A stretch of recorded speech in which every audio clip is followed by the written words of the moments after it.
간에 오늘 본문은 성도들이 믿음의 시간을 살아가며 환난의 때를 지나가야 하고 때로는 믿음 때문에 다른 사람들이 겪지 않아야 될 어려움과 아픔들을 겪게 된다라고 말씀하고 있기 때문입니다.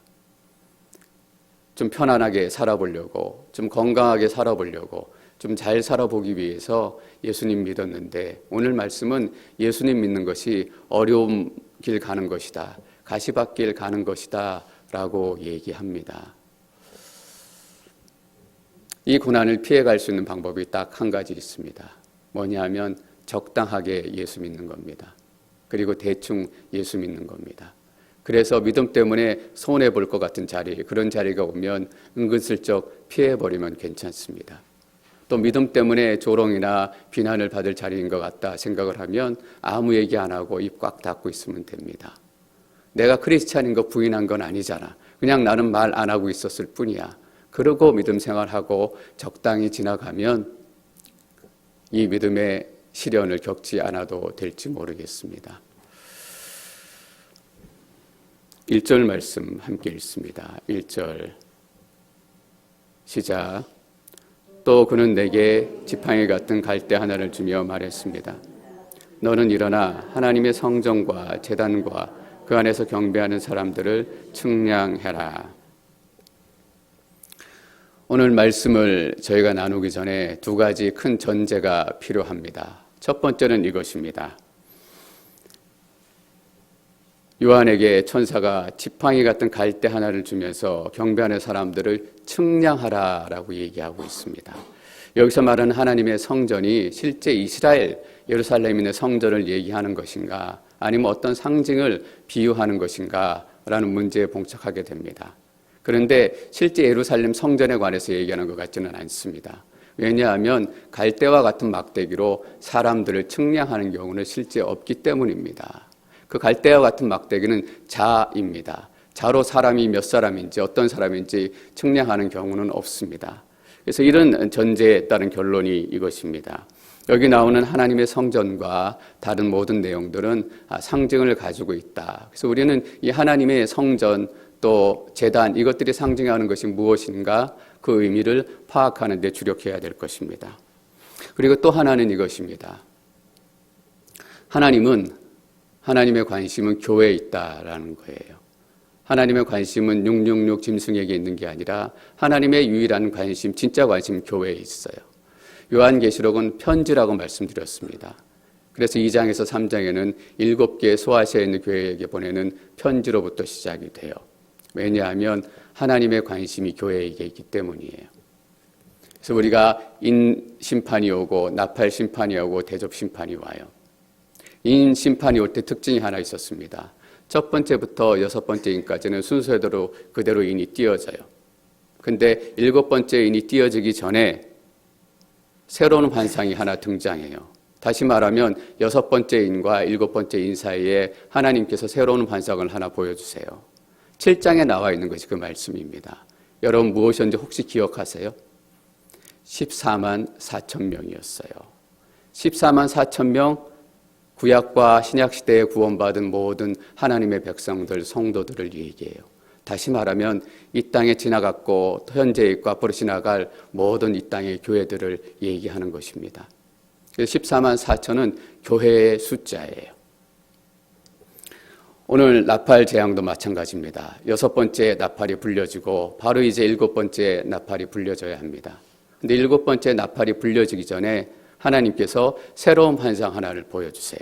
다시 말하면 6번째 인과 7번째 인처럼 6번째 나팔과 7번째 나팔 사이에 하나의 환상이 새롭게 등장합니다. 여러분 그 환상은 어떤 것에 관련된 내용일까요? 하나님께서 무엇에 관해 말씀하고 싶어 하실까요? 하나님께서는 다시 교회에 대해서 말씀하고 싶어 하시는 거예요. 이 전제가 필요해요. 그래서 11장의 내용은 교회에 대해서 얘기하고 싶어 하시는 거예요. 1절 읽은 말씀 중에 측량하라, 측량해라 라는 단어 표현이 중요합니다. 측량하라 라고 말씀하세요. 안에 있는 것들을 측량하고 계수하고 특별히 구별해라 라는 말씀이에요. 그러고 보니 7장 14만 4천 명 교회에 대해서 얘기하실 때 비슷한 표현이 나왔어요. 하나님의 종들에게 하나님의 인을 쳐서 구별하라라는 명령이 주어주세요. 하나님의 인을 쳐서 구별한 사람들이 14만 4천 명이고 하나님의 인을 맞은 사람들이 교회예요. 근데 측량하라 똑같은 의미예요. 하나님의 인을 치다, 측량하다라는 것은 특별히 구별하고 특별히 챙긴다라는 의미예요. 그러면 측량하는 것이 무엇일까? 보니까 측량하는 것은 이것이에요. 너는 일어나 하나님의 성전과 제단과 그 안에서 경배하는 사람들을 측량하라. 측량하는 것이 뭔가 보니까 성전과 제단과 그 안에서 경배하는 사람들이에요. 여러분, 하나님의 인을 받은 사람들이 뭐였어요? 하나님의 백성들 교회였어요. 측량한 사람들이 누굴까요? 하나님의 교회를 얘기하는 거예요. 하나님의 성전, 하나님의 제단, 하나님의 임재를 충만하게 경험하고 있는 이 땅의 교회에 대해서 말씀하시는 거예요. 측량해라 라고 말씀하세요. 인을 친다라고 말씀드렸을 때 인친다라는 것은 특별히 지켜서 보호한다라는 의미였어요. 측량한다라는 말도 마찬가지예요. 그 안에 있는 사람들, 하나님의 교회, 하나님의 백성들을 측량해서 특별히 지키고 보호한다라는 의미예요. 여러분, 하나님께서는 여러분 한 사람 한 사람 믿음의 성도, 또 믿음의 성도들이 이룬 믿음의 공동체를 특별히 측량해서 특별하게 보호하시기를 원하시는 거예요. 2절, 3절 말씀 읽을까요? 2절과 3절 읽습니다. 시작. 그러나 성전 바깥들은 내버려 두고 측량하지 마라. 이는 그것이 이방 사람들에게 주어졌고 그들이 42개월 동안 그 거룩한 도성을 짓밟을 것이기 때문이다. 내가 내 두 증인에게 권세를 줄 텐데 그들은 굵은 베옷을 입고 1260일 동안 예언할 것이다. 또 저희가 해석해야 되는 두 가지 표현이 나옵니다. 거룩한 도성이라는 표현이 나오고 두 증인이라는 표현이 나와요. 8절에 보면 거룩한 도성에 이 상응하는 표현이 있어요. 큰 도성이라는 표현이 나와요. 여러분, 거룩한 도성이라는 표현을 쓸 때는 거룩한 예루살렘, 거룩한 하나님의 백성, 하나님의 나라를 얘기하는 거예요. 우리는 거룩을 추구하고 거룩한 도성을 향해 가는 사람들이에요. 큰 도성은 뭐냐면 이 세상의 도시예요. 큰 게 목적이 되고 높은 게 목적이 되고, 여러분 어떤 도시가 유명한 도시가 돼요? 얼마나 높은 빌딩이 그 안에 있느냐. 엠파이어 스테이트 빌딩이 제일 높은 빌딩이었을 때는 그걸로 뉴욕이 유명했어요. 이제는 두바이가 제일 높은 빌딩이 있고 그걸로 유명해요. 서울에 가니까 롯데월드 잠실 그쪽이 유명해졌더라고요. 더. 왜냐하면 롯데 빌딩이 세워졌기 때문에 한국에서 제일 높은. 그게 큰 도성의 의미예요. 큰 것이 목적이 되고 넓은 것이 목적이 되고 더 많이 쌓는 것이 목적이 되는, 그래서 성경의 다른 곳에서는 큰 도성을 바벨론이다라고 표현을 해요. 바벨론의 대조가 되는 것이 거룩한 도성이에요. 다시 말하면 거룩한 도성도 교회를 얘기하는 것입니다. 두 증인은 또 무엇인가?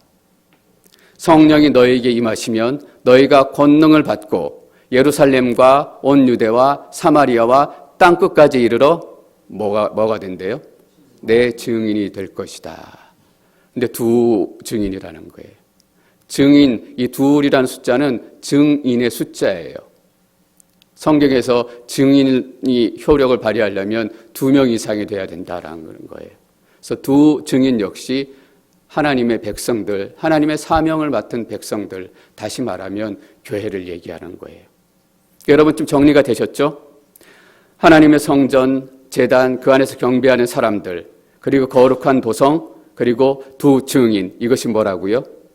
이것은 교회를 각각 다른 측면, 다른 면을 강조하면서 얘기한 거예요. 그래서 11장은 철저하게 교회에 대해서 얘기하고 싶어요. 근데 경배하는 안쪽의 사람들을 측량해서 지키고 보호하라 라고 말씀하셨는데, 거룩한 도성, 이것도 분명히 예루살렘이고 또 성 바깥들도 성전이잖아요. 성전 바깥들도 성전에 포함됐는데 그것은 짓밟히도록 이방인들에게 내어놓으래요. 측량하고 보호한다라는 것은 어떤 의미이고 교회가 짓밟힌다라는 것은 어떤 의미일까요? 짓밟힌다라는 것은 이런 의미예요. 예수 믿어도 몸이 아플 수 있다라는 거예요. 예수 믿어도 가난해질 수 있고 예수 믿어도 힘들어질 수 있다라는 거예요. 특별히 예수 믿는 것 때문에 더 불이익을 많이 당할 수 있어요. 어떤 선교사님이 이런 글을 읽은 적이 있어요. 중국인가 아마 그 중앙아시아 쪽으로 선교 가신 것 같아요. 자녀를 데리고. 근데 자녀가 한 4살, 5살 정도. 그래서 가서 현지 유치원에 보내기로 결정을 하고 아이를 현지 유치원에 이렇게 등교를 시키려고 데려갔는데 4살, 5살 먹은 애가 그 낯선 땅에 말도 안 통하고 처음 와보는 그 유치원에 가려고 하겠어요. 가는 날마다 안 간다고 땡깡 쓰고 울고 유치원 선생님한테 얘는 적응이 못할 것 같습니다. 데려가십시오. 이왕 선교사로 나왔고 하나님의 일을 감당하기로 했고 삶을 드렸는데 좀 유치원 보내는 거 좀 얼마나 쉽게 해주면 얼마나 좋아요. 그냥 턱 까가지고 걔도 선교회사의 마음으로 가자마자 적응을 하고 가자마자 애들한테 잘 지내고 예수 그리스도를 증거하고 그런 역사를 허락해 주시면 어때요? 근데 예수 믿어도 오히려 예수 믿는 것 때문에 유치원 보내는 것 때문에 어려움을 당하기도 하고 예수 믿는 것 때문에 아시아라는 이 별명을 가진 파키스탄에 한 자매가 있어요. 8년 동안 파키스탄에서 옥살이 했어요. 왜 옥살이 했냐 하면 크리스찬이에요. 여러분 파키스탄은 그 강력한 무슬림 국가잖아요. 그래서 공용으로 쓰는 물컵이 있는데 크리스찬인 그 아시아라는 자매가 공용으로 쓰는 그 물컵을 먹어서 무슬림의 이름, 알라의 이름을 더럽혔다고 법원에 넘겨진 거예요. 그것 때문에 논쟁하다가 그래가지고 어떻게 판결을 받았냐 하면 처음에 사형 판결을 받았어요. 사형 판결을 받고 세계적으로 탄원하고 그런 시간이 지나가지고 그래도 말도 안 되는 상황이지만 8년은 감옥에 있다 왔어요. 짓밟히도록 내버려 둔다라는 의미는 여러분 이런 의미예요. 예수 믿는 것 때문에 고난당할 수 있어요. 정치적으로 손해볼 수 있고 경제적으로 손해볼 수 있고 사회적으로도 손해볼 수 있다라는 거예요. 내버려 두는 거예요. 그런데 안에서 예배하는 사람들을 측량해라. 그러나 그 시간을 지나면서도 그 자매의 믿음은 흔들리지 않았어요. 8년을 옥살이하고 나오는 그 자녀의 그 아시아라는 자매는 여전히 크리스찬이고 여전히 하나님 앞에 믿음을 고백하고 유치원을 보내는 것 때문에 선교지에 가자마자 어려움을 겪었던 그 두 분의 선교사님은 여전히 선교하고 계시고 그 자녀는 여전히 선교의 자녀로 그 땅 가운데 살아가고 있어요. 아무리 어려운 시간이 오고 아무리 사단이 우리의 믿음을 빼앗으려고 해도 하는 일이 좀 잘 안 되게 하면 믿음이 흔들리겠지. 관계가 좀 어려워지게 만들면 믿음이 다 무너지겠지. 사단이 관계도 흔들어보고 믿음도 흔들어보고 때로는 가지고 있는 것도 무너뜨려 봐요. 근데 하나님께서 인치시고 하나님께서 측량하셨기 때문에 믿음이 흔들리지 않는 거예요. 예배가 빼앗기지 않는 거예요. 기도가 빼앗기지 않는 거예요. 하나님께서 인쳐주셨다라는 것은 그런 의미예요. 저도 목사이지만 이런 환난의 때를 어떻게 지나갈 수 있을까? 이 순교의 때를 어떻게 지나갈 수 있을까? 믿음의 두려움이 있어요. 근데 하나님께서 여러분 한 분 한 분을 인쳐주시고 측량해 주시고 저를 측량해 주셨다라는 것이 얼마나 큰 위로가 되는지 모르겠어요. 저의 사역을 흔들려고 하는 사람들이 있을 거예요. 여러분의 믿음을 흔들려고 하는 사람들이 있을 거예요. 여러분 그런데 안심하십시오. 하나님께서 여러분들을 인치시고 측량하셨습니다. 여러분의 믿음은 안전하다라는 거예요. 근데 또 하나 표현이 나오잖아요.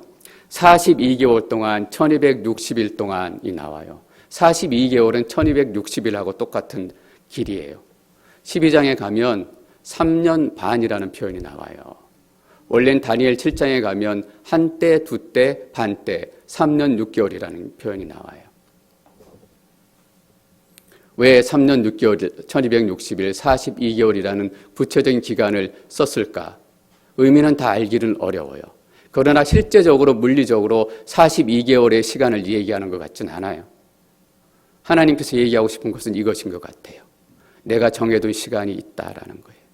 42개월, 1260일, 3년 6개월 어떤 식으로 불리든 간에 내가 정해놓은 시간에 내가 정해놓은 일들이 일어난다. 그 환난의 시간에도 내가 통치자고 내가 주인이다라고 하나님께서 선포하시는 거예요. 여러분 42개월, 1260일 얼마나 꼼꼼하게 날짜를 카운트하세요. 이렇게 하나님의 계획은 정확하고 세밀하고 치밀한 거예요. 대충 한 몇 년 지나면 되겠지, 몇백 년 지나면 되겠지, 이것이 아니라 환란의 때를 딱 정해 주신 거예요. 42개월, 1260일, 3년 반. 여러분, 고난이 끝날 것 같지 않잖아요. 근데 고난은 끝이 나요. 왜냐하면 하나님께서 고난의 때의 길이를 정해 주셨기 때문이에요. 환란이 끝나지 않을 것 같죠. 믿음의 시련이 끝나지 않을 것 같죠. 우리가 신앙생활하면서 그럴 때 얼마나 많아요. 하나님, 이 시련이, 이 어려움이 끝나지 않을 것 같습니다. 여러분, 42개월 지나면 그 시련은 끝이 나요. 왜냐하면 하나님께서 42개월 동안 허락하셨기 때문에. 지금 삶의 고난의 현장에 계신 분들, 이 말씀을 소망의 말씀으로 받으시기를 축원합니다. 42개월이다. 3년 반이다. 여러분, 왜 3년, 4년이 아니고 3년 반일까? 3과 반일까? 여러분, 완성의 숫자는 7년이잖아요. 제 생각에는 하나님께서 7년을 다 채우고 7년의 환란, 그래야 하나님의 계획의 때가 완전히 완성이 되는 거잖아요. 3년 반은 뭐냐 하면 7년의 반이에요. 여러분, 뒤에 보면 3일 반이라는 표현이 나와요. 반이라는 표현이 왜 붙었을까 여러분 생각해 보세요. 뭔가에서 줄였다라는 거예요. 원래는 반이 아니라 더 늘어나는 시간이었는데 깎아주었다라는 거예요. 뭘 깎아준 걸까? 예수님께서 마태복음에서 환란의 마지막 때를 얘기하시면서 이렇게 얘기하세요. 24장 22절에 그 환란의 날을 줄여주지 않으면 구원받을 사람이 하나도 없을 것이다. 그러나 선택받은 사람들을 위하여 하나님께서 그 날들을 줄여주실 것이다. 3년 반, 3일 반, 이 반이라는 것은 하나님께서 환란의 때를 줄여주셨다라는 흔적이에요, 여러분. 전 여러분들이 하나님의 흔적을 놓치지 않으셨으면 좋겠습니다. 언제 끝나? 아니에요. 하나님께서는 환란의 날을 줄여주신대요. 심판당하는 사람들을 위해서, 그게 아니라 구원받은, 선택받은 하나님의 백성들을 위해서 환란이 더 길어지고 더 힘들어지고 도난이 더 커지면 믿음 흔들리고 좌초할까 봐 하나님께서 시련의 때를 반으로 잘라주신 거예요. 3년의 반, 1260일, 42개월은 환란의 시간이기도 하지만 동시에 은혜의 시간이기도 한 거예요. 그래서 여러분, 환란을 지나고 우리 삶의 고난을 지날 때 이상하죠. 분명히 더 어려운데 그때 우리가 더 큰 은혜를 경험해요. 왜냐하면 그 시간의 의미 자체가 은혜이기 때문이에요. 여러분 삶 돌아보면 그렇죠. 그 어려웠던 데 어떻게 지났는지 모르겠어요. 그런데 돌이켜보면 하나님의 은혜가 가장 컸던 시간이 바로 그 환란의 때고 그 어려움의 때인 거예요. 3절 말씀 다시 한번 읽겠습니다. 3절 시작. 내가 내 두 증인에게 권세를 줄 텐데 그들은 굵은 베옷을 입고 1260일 동안 예언할 것이다. 두 증인은 교회예요. 교회를 얘기하는데 증인이라고 부르는 것은 교회의 사명을 얘기하는 거예요. 우리 크리스찬의 사명을 얘기하는 거예요. 우리 교회의 사명은 잘 먹고 잘 사는 거 아닙니다. 하나님께서 말씀해 주신 교회의 사명은 증인이에요. 예루살렘과 온 유대와 사마리아와 땅끝까지 이르러 증인이 되는 거예요. 근데 여러분 잘 보세요. 증인에게 권세를 준다라고 말씀하세요. 권세에 대해서 밑에 잠깐 나눌게. 그리고 증언을 하는데 어떻게 증언을 하나 보니까 굵은 베옷을 입고 증언을 한대요. 베옷은 상당했을 때 입는 옷이잖아요. 가장 슬플 때 입는 옷이 베옷이에요. 어떤 증인이 돼야 하냐면 가장 슬픈 증인이 돼야 된다라는 거예요. 예언자로서의 사명을 가지고 하나님의 말씀을 예언해야 되고 하나님의 계획을 예언해야 되는데 그 예언을 굵은 베옷을 입고 가장 슬픈 목소리로, 가장 안타까운 목소리로 이 땅에 하나님의 심판이 임할 것입니다. 회개하지 않으면 당신들의 인생은 끝날 것입니다. 당신들이 어떤 것을 가지고 있을지라도 그것은 당신의 인생을 지켜질 수도 없고 결국 당신은 하나님 앞에서 완전히 망하게 될 것이고 완전하게 심판받게 될 것입니다. 당신만 아닙니다. 더러움 가운데 갇혀있는 이 땅, 이 세상 모든 것들이 하나님의 진노의 불 아래 임하게 될 것입니다. 슬픈 예언을 하고 슬픈 증언을 해야 돼요. 여러분, 그래서 두 증인은 사람들이 보기에는 미친 사람처럼 보여요. 세상은 갈수록 더 화려해지고 세상은 갈수록 더 높아지고 세상은 더 갈수록 부유해지고 넉넉해지는데 망한다, 망한다, 망한다라고 얘기하고 굵은 베옷을 입고 앉아 있어요. 남들은 번쩍번쩍한 진주 목걸이에 번쩍번쩍한 옷을 입고 찬란하게 돌아다니는데 그 도시의 한가운데 굵은 베옷을 입고 앉아가지고 사람들이 손가락질하는 거예요. 때가 언제라고 저 베옷을 입고 돌아다니냐.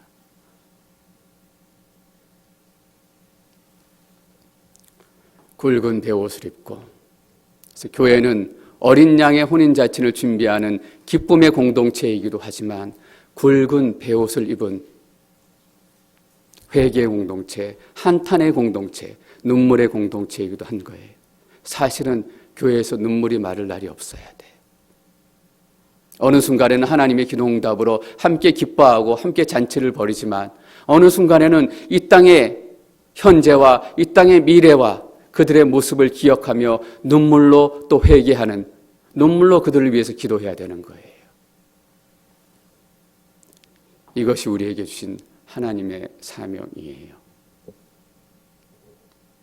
여러분, 그냥 살기도 어려운데, 그냥 남들처럼 똑같은 옷 입고 간신히 살아가기도 벅차고 힘든데, 굵은 베옷을 입고 때로는 미친 사람처럼 예레미야가 손가락질 당하고 이사야가 손가락질 당했던 것처럼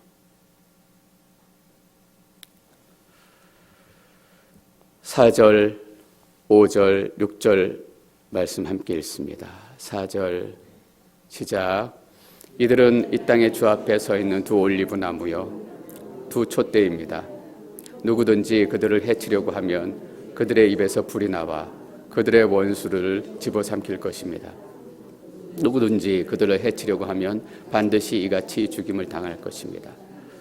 이들은 하늘을 닫을 권세를 가지고 있어 그들이 예언하는 날들 동안 비가 내리지 않게 할 것입니다. 또 그들은 물을 피로 변하게 하며 언제든지 원하는 때 갖가지 재앙으로 땅을 칠 권세를 가지고 있습니다. 두 증인을 다른 표현으로 부릅니다. 두 올리브 나무요 두 촛대입니다. 두 올리브 나무는 스가랴 4장에 나옵니다. 두 올리브 나무는 누구냐 하면 제사장인 예수아와 총독인 수룹바벨을 얘기해요. 스가랴 4장에서. 요한계시록 5장에 보면 이런 표현이 나옵니다. 하나님이 하나님의 사람들을 이 땅에 나라와 제사장으로 부르셨다라고 얘기해요.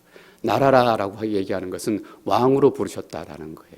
제사장으로 부르시고 그것이에요. 수룹바벨처럼 총독이라는 것은 뭐 그 지역의 실제적인 왕이잖아요. 제사장 예수와 이게 두 감람나무예요.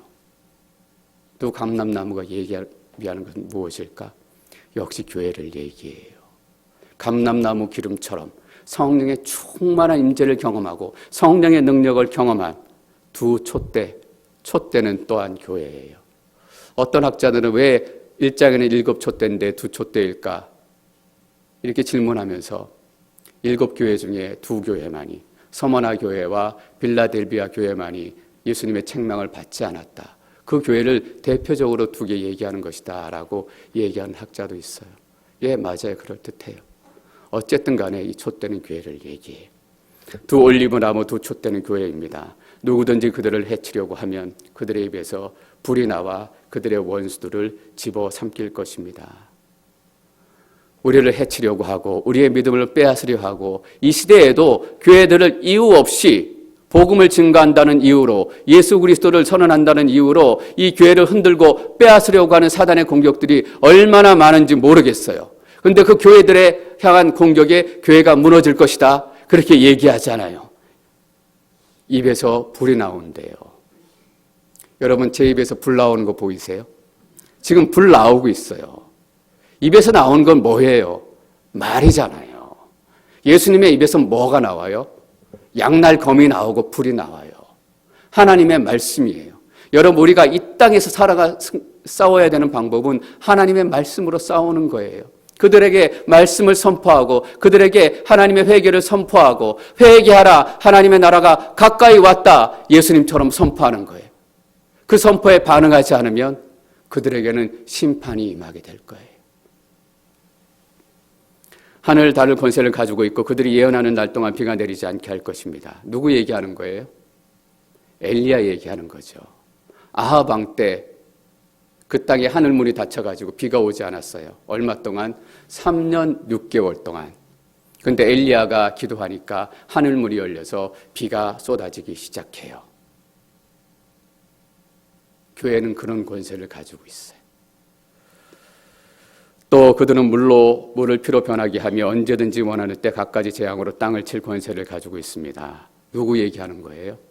모세 얘기하는 거예요. 구약의 대표적인 예언자 두 사람을 얘기하면 모세와 엘리야예요. 그 예언자들에게 주셨던 권세를 교회에게도 동일하게 주시겠다라고 말씀하세요. 왜냐하면 이 시대의 교회를 예언자로 부르셨기 때문에. 이스라엘에 3년 반 동안 하늘문이 닫혀 있었어요. 왜 닫혀 있었을까? 바알 숭배, 아세라상 숭배, 우상 숭배가 너무나 극심했기 때문이에요. 그리고 아합 왕이 나봇이라는 사람의 포도원을 강제로 빼앗아요. 그것으로 대표되는 게 뭐예요? 힘 있는 사람들이 힘없는 사람들의 땅과 가진 것과 물질들을 강제적으로 착취하는 경제적인 착취가 만연했다라는 거예요. 우상 숭배와 경제적인 착취 때문에 비가 내리지 않았어요. 여러분, 교회가 예언하고 교회가 증인으로 살아갈 시대도 똑같은 영적인 환경인 거 아세요? 이 시대를 한번 돌아보세요. 우상 숭배가 만연해 있죠. 돈이 가장 큰 우상이고 섹스가 그 다음 우상이고 음란과 마약과 중독과 말할 수 없는 우상들, 경제적인 착취 마찬가지죠. 모세가 이집트에서 재앙을 선포했을 때 그 당시에 영적인 상황은 어땠어요? 재앙이 임하면 임할수록 첫 번째부터 10번째까지 사람들이 하나님을 더 만나고 하나님들에게 그 놀라움의 마음이 열리는 것이 아니라 바로를 대표적으로 해서 재앙이 진행될 때마다 사람들의 마음이 더 완악해져요. 이 시대의 영적인 환경도 그렇다라는 의미예요. 교회가 증인으로 살아갈 때 사람들이 만만하게 그 증언을 들어줄 것이냐? 그렇지 않아요. 더 완악해지고 더 도전하고 더 모욕을 주기를 원하고. 여러분, 사람들을 만나서 복음을 전하려고 해보세요. 5년 전보다 1년 전보다 사람들의 마음이 더 완악해요. 제가 5년 전에 처음 앵커리지 왔을 때 5년이 지난 이후에 사람들의 마음은 분명히 더 완악해졌어요. 영적인 환경이 그러한 상황 가운데 교회는 예언해야 되고 교회는 사역해야 되고. 그래서 어떻게 해야 돼요? 우리의 힘으로 할 수 없다라는 거예요. 그 스가랴 4장의 중요한 핵심 내용을 보면 어떤 내용이 있냐 하면 능으로도 안 되고 힘으로도 안 되고 오직 하나님의 영으로 말미암는다라는 거예요. 오직 성령이 너희에게 임하시면, 여러분, 우리의 힘으로는 이 마지막 때를 이겨나갈 수가 없어요. 성령의 권능을 받고 성령의 권세를 받고 그 능력으로 이 시대를 감당하지 않으면, 저도 성령의 능력으로 하나님 말씀 전하지 않으면 어떻게 당당하게 이 권세와 권능을 가지고 전할 수 있겠어요? 여러분, 그래서 성령 받으셔야 합니다. 그래야만 이겨낼 수 있어요. 7절, 8절, 9절, 10절 말씀 계속 읽습니다. 7절 시작.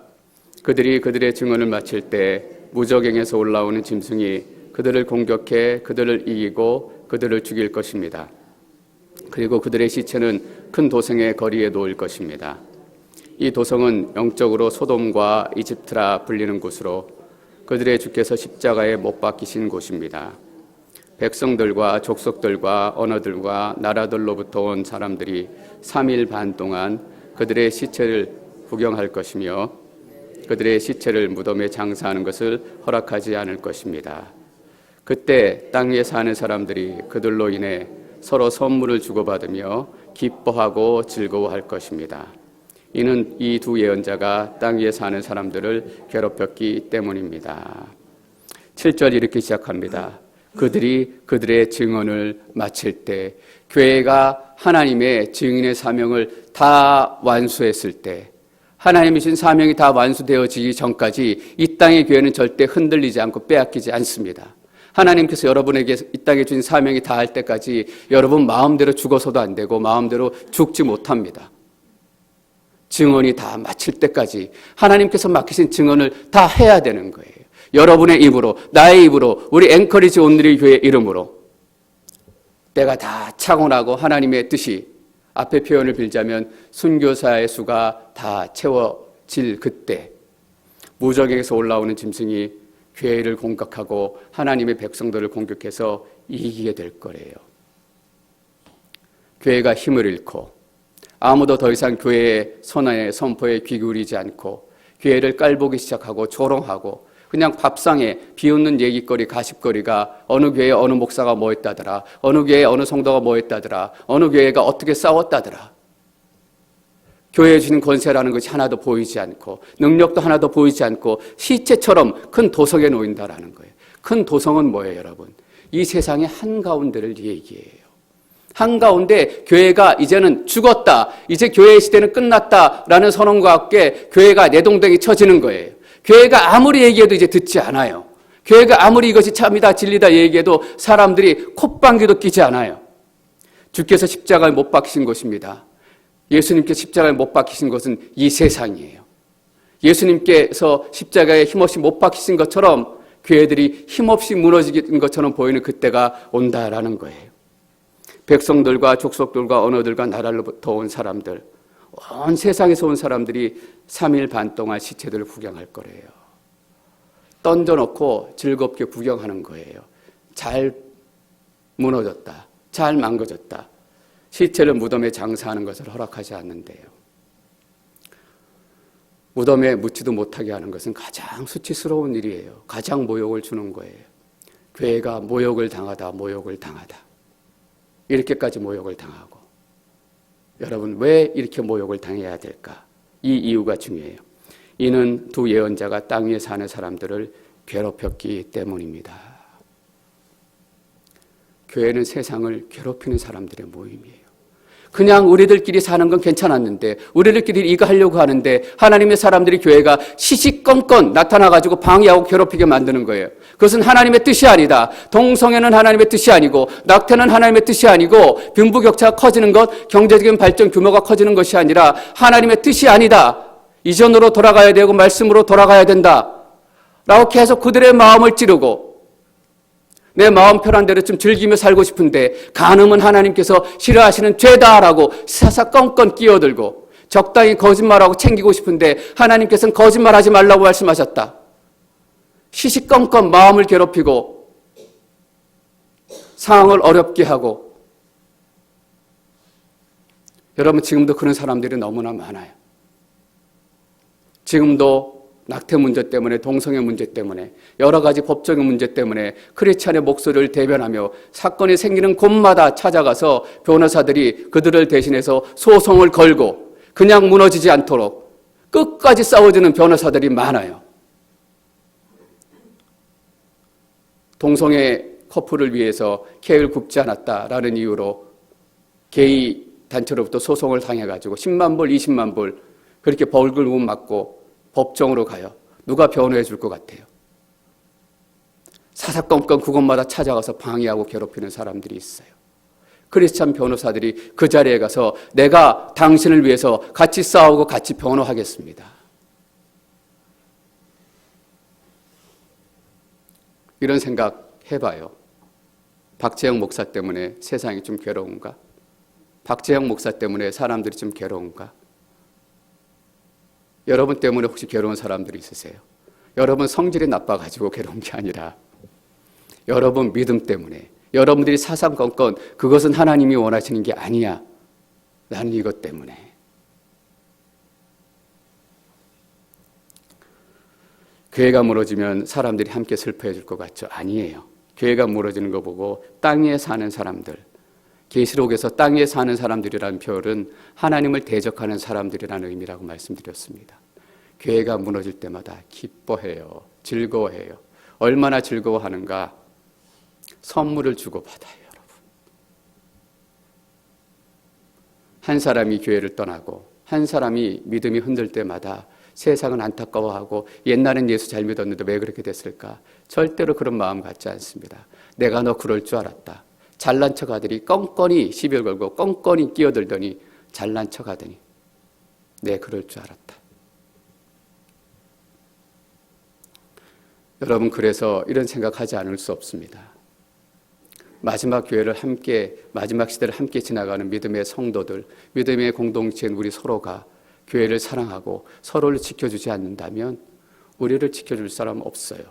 최소한 예수 그리스도의 믿음 때문에.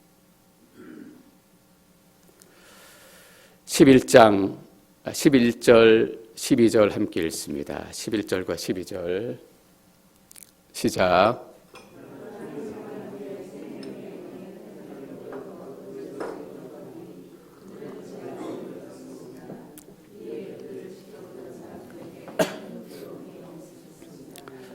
그때 그들은 하늘에서 그들에게 말하는 큰 음성을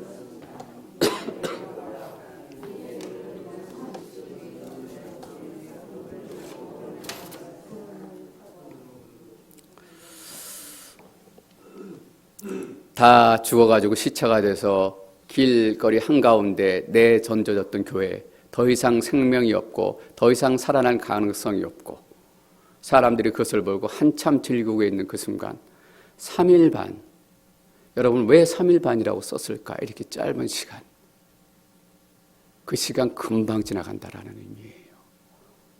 이 계시록에 3일이란 이 짧은 시간이 무슨 의미가 있을까요? 그 시간은 절대 길지 않다라는 거예요. 3일 반에 이 숫자를 보면 예수 그리스도의 부활의 사건을 우리가 동시에 생각해내게 돼요. 다 죽은 것 같은 교회. 중국 교회가 딱 이랬던 거잖아요. 모택동이 1949년에 크리스찬들을 다 말살시키자, 교회들을 다 무너뜨리자라고 마음을 먹고 선교사들을 다 내어쫓고 그 당시에 70만 명쯤 예상이 되던 크리스찬들을 다 말살하고 죽이고 다 내어쫓았어요. 그리고 30년 만에 그 닫혔던 철의 장막이 열렸을 때 크리스찬들이 하나도 남아있을 거라고 생각하지 않았고 교회는 살아남지 못했을 거라고 생각했지만 그 철저하게 문이 닫혀있던 그 시간에 크리스찬의 수가 100배가 넘게 증가했다라는 거잖아요. 다 길거리에 던져놓고 너희 하나님이 있으면 나와서 쫓겨나는 선교사들을 잡아봐라. 너희 교회들이 무너질 때 십자가가 그 빌딩 위에서 띄어지고 부서질 때 하나님이 있다면 와서 저 십자가라도 붙들어봐라. 이렇게 조롱했던 사람들 제 발로 일어섰대요. 믿지 않는 사람들이 보기에는 이해할 수 없는 거예요. 제 발로 일어선 것처럼 보여요. 아무 일도 일어나지 않은 것 같은데. 이 대목에서는 우리가 에스겔 37장 9절 말씀을 함께 읽지 않을 수 없습니다. 에스겔 37장 9절 함께 읽습니다. 시작. 그때 향하여 대언하라. 생기에게 대언하여 이르기를 주 여호와의 말씀에 생기야 사방으로부터 와서 이 사망을 당한 자에게 불어서 살게 하라 하셨다 하라. 에스겔 골짜기에 뼈들이 잔뜩 쌓여 있었어요. 이스라엘 군대들이 다 초토화가 돼서 뼈도 그냥 뼈가 아니라 마른 뼈예요. 마른 뼈다라는 것은 생명의 흔적조차 찾아볼 수 없다. 그것을 더 강조하는 표현이에요. 인자야, 저 뼈들이 살아날 수 있겠는가? 라고 에스겔에게 물어요. 하나님께서 아십니다. 라고 얘기하니까 하나님께서 에스겔에게 이렇게 명령하시는 거예요. 생기야, 사망에서 불어와서 이 살해당한 사람들에게 불어서 그들이 살아나게 하여라. 살해당한 사람들이 누구예요, 여러분? 믿음의 성도들, 하나님의 백성들, 앵커리지 온누리 교회, 이 땅에 무너졌던 모든 교회들을 얘기하는 거예요. 그 교회들에게 하나님의 영이 다시 임하고 생기가 들어가서 임하기 시작하면 죽었던 것만 같았던 교회에 다시 한번 성령의 능력이 나타나고 기도하지 못하고 그냥 신음소리라도 겨우 냈던 그 연약한 크리스찬 입술 속에서 이제 성령의 이름으로 선포하는 기도가 시작되는 거예요. 교회가 다시 일어나면 세상에 큰 두려움을 갖는 거예요. 그리고 뭐라고 얘기해요? 이리로 올라오라 라고 얘기해요. 앞에 측량한 사람들은 누구예요? 14만 4천 명 하나님의 백성, 이 땅의 교회였어요. 이리로 올라가서 어디로 가요? 보호자 앞과 어린 양 앞에 서서 흰옷 입은 셀 수 없는 수많은 하나님의 사람들이 손에는 종려나무 가지를 들고 그리로 가는 거예요, 여러분. 그들이 하늘에 올라가서 무슨 노래예요? 구원하심이 보좌와 어린 양께 있도다. 구원의 노래, 승리의 노래를 부르는 거예요.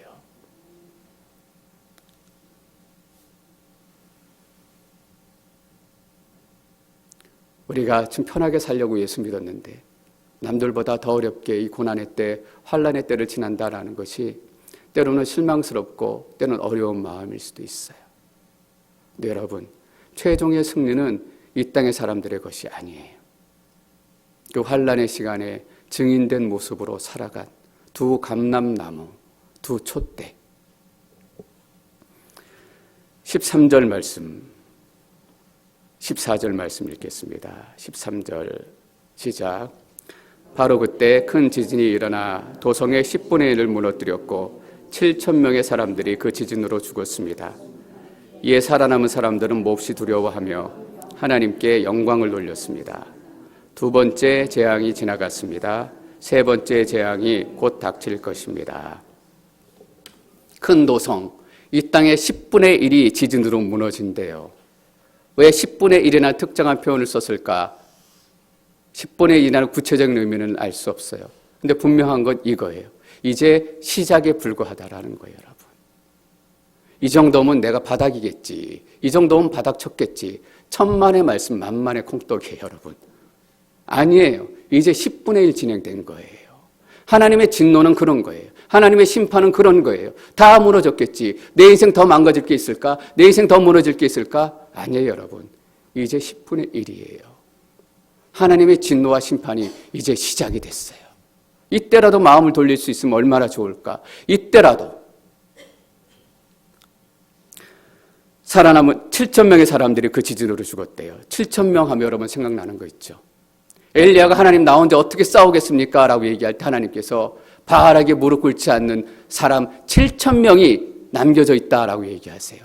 7,000명은 어떤 의미인가? 어떤 탄압이 들어와도, 어떤 공격이 들어와도 절대 바알 앞에 무릎 꿇지 않고 하나님을 찬양하고 하나님을 경배하고 경외하며 믿음의 싸움을 엘리야와 함께 싸워가는 사람들이에요. 여기서 지진으로 죽은 이 땅의 7,000명은 누구일까요? 어떤 일이 일어나도 포기하지 않고 하나님 앞에 무릎 꿇지 않는 사람들이에요. 엘리야에게 7,000명이 있다면 사단에게도 7,000명이 있어요, 여러분. 어떤 일이 있어도 내가 죽을 망정 나는 하나님 앞에 무릎 꿇지 않고 예배하지 않고 교회 가지 않고 크리스찬 되지 않겠다. 사단의 핵심 멤버 중에 핵심 멤버잖아요. 하나님의 진노가 임하니까 그 여리고 진과 같은 핵심이 무너지기 시작하는 거예요, 여러분. 교회는 승리하는 공동체예요. 어린 양의 승리의 노래를 부르는 곳이에요. 남은 사람들이 몹시 두려워하며 하나님께 영광을 돌렸습니다. 너무나 두려우니까 하나님께 영광을 돌렸대요. 하나님께 영광을 돌렸다라는 말이 어떤 의미일까? 정말 회개하고 하나님 앞에 나와왔다는 얘기일까? 이 모든 일들이 하나님께서 일으키시고 행하신 일이다. 그리고 하나님께 회개했다는 걸까? 그렇지는 않은 것 같아요. 왠지 아세요? 두 번째 재앙이 지나갔고 뭐래요? 세 번째 재앙이 온대요. 이 사람들이 하나님께 영광을 돌린 것은 입으로만 영광 돌린 거예요. 적당하게 그냥 만만하게.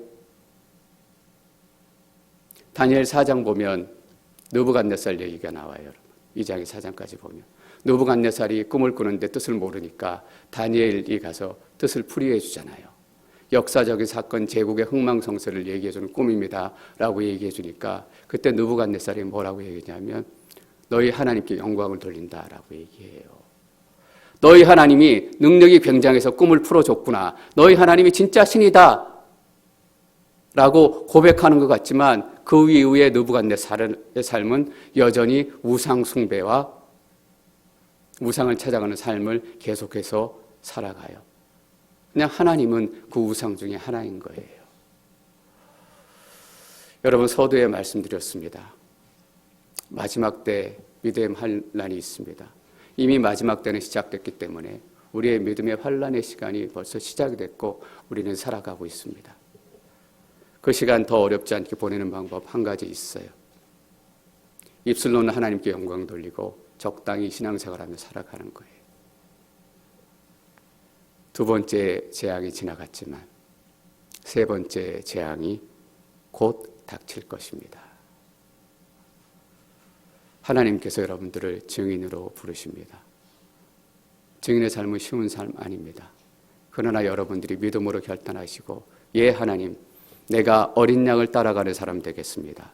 세상을 따라가는 것이 아니라 어린 양의 제자가 되기를 원합니다. 제 혼자 힘으로는 어렵습니다. 모세의 권세도 제게 허락해 주시고 엘리야의 권세도 허락해 주셔서 교회가 교회되는 역사, 크리스찬이 크리스찬 되는 역사가 내 삶 가운데 나타나게 도와주옵소서. 이 믿음의 고백이 여러분 삶 가운데 이루어지시기를 축원합니다.